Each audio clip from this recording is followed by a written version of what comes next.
Hello everybody, hi educators, this is Debbie. Day 3 of the physical classroom, and oh boy, it was no different from day 2. There have been a lot of disruption, behavior issue, students not listening, they're still excited to see each other. So today I didn't really do a lesson as such. I allowed them to continue as they have been doing from Monday. So I'd say to them that after this week, next week, I'm taking my class back because I need to start teaching them, because I feel that they've actually explored enough, they're relaxed enough, they connect with each other enough this week. So today again, I allow them to be on the phone. I allow them to chat in the lesson to each other. I allow them to sit where they wanted to sit, so I didn't have a sitting plan today. So I just allow them to be and just to enjoy each other, because I felt that was necessary.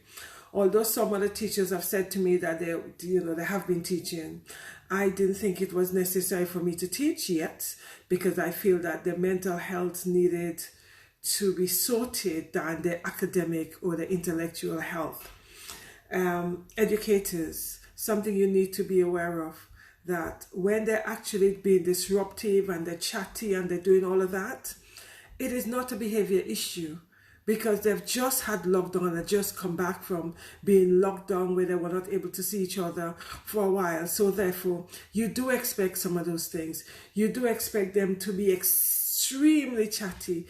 You do expect them to be giving you awkward answers. You do expect them to be, trying to challenge you. But all that is a result of they haven't had a routine. They have been able to get up whatever time, although they had lessons online, but they were getting up at whatever time and just coming straight online. Now they have to get up, get themselves ready, and get to school. So it's a different setup. So we have this situation where they're not even too sure what to do, because they're still all over the place.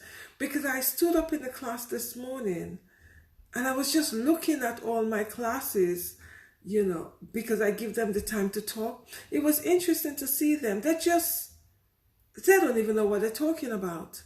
They don't even know what they were laughing about. They were just talking and laughing endlessly, because it was a nice time for them to connect with each other. So educators, be aware of all these issues you'll be having. And there's no point in you getting upset about it or you're shouting at them. It doesn't make sense. I say to students, I don't shout at students anyway, because it doesn't serve a purpose.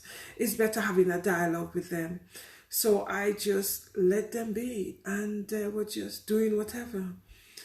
That group I've had today, I'm having them tomorrow morning. So I've said to them that I am going to take part of the lesson back, because they've had 3 days now. Although I was going to allow them to just be for this week, I feel that I need to, connect with them in terms of psychology. So tomorrow I've said to them, I'm going to give them an exam paper so they could just practice on it, just to see how they get on. Just a very nice, relaxed setup. I don't want them to stress, as I told them.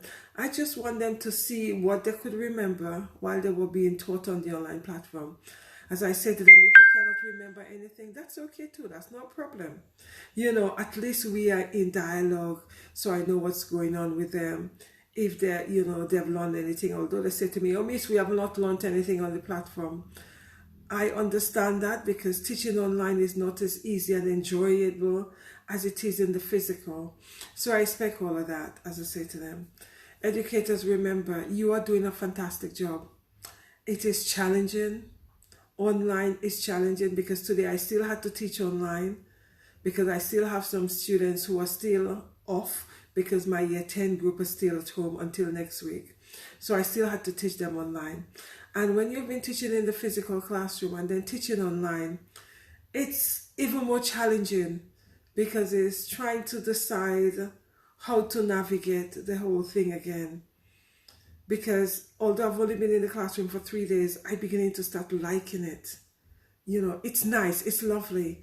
So teaching online this morning was a kind of a stark reminder of where I have been. So educators, when you see that the students are all disruptive or they're chatty, just let it be. There's no point in getting upset. There's no point in shouting at them. Shouting doesn't work. There's no point in trying to get them to engage, because you're not going to get them to engage, because they're just still excited to see each other. And what my win was, the students were excited to see their new teacher. And the other thing is they're saying, "Oh, Miss, I hope you're staying." So that's quite nice to hear. And another thing is they feel that I'm quite excited and I love what I do. So that's a plus. Yes, I do love what I do. I love teaching. It's my passion, my purpose, and my mission. So I really enjoy that aspect. And it's really nice when students are able to see your passion, because it means that you are going to get them to come along with you.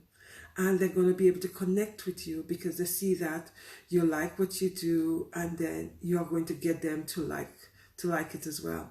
As I say to them, there's no point in doing something that you don't like, because it could become very, very painful.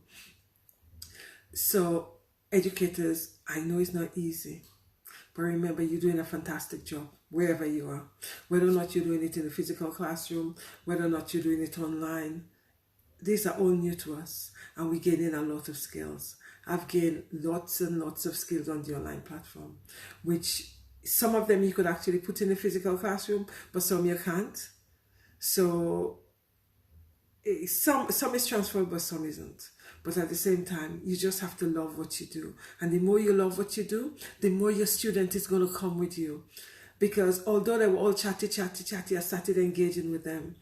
And something I've said to them, because I'm going from my own experience, where teachers have told me in the past that I would amount to nothing and I wasn't good enough, etc. So as a result of that, that is something I take in my classroom, reminding students that they could do anything they want to do. Do not allow anybody to tell them that they cannot do it. And it was interesting because I actually started speaking to a small group of students this morning about that, because they were telling me that some teachers were very negative and some teachers saying that they were lazy, etc. The more we tell our students that they're lazy, the more it becomes self-fulfilling prophecy, because the power of the mind, it becomes their reality. So educators, we need to be very, very, very careful the words we use with our students, because whatever we use, they take it on board and they act it. Even if you say to them they're very noisy, or if you say to them, certain things they do, you actually comment on it, they actually take it on and they actually act in that way. We know in terms of the universe and how things are attracting.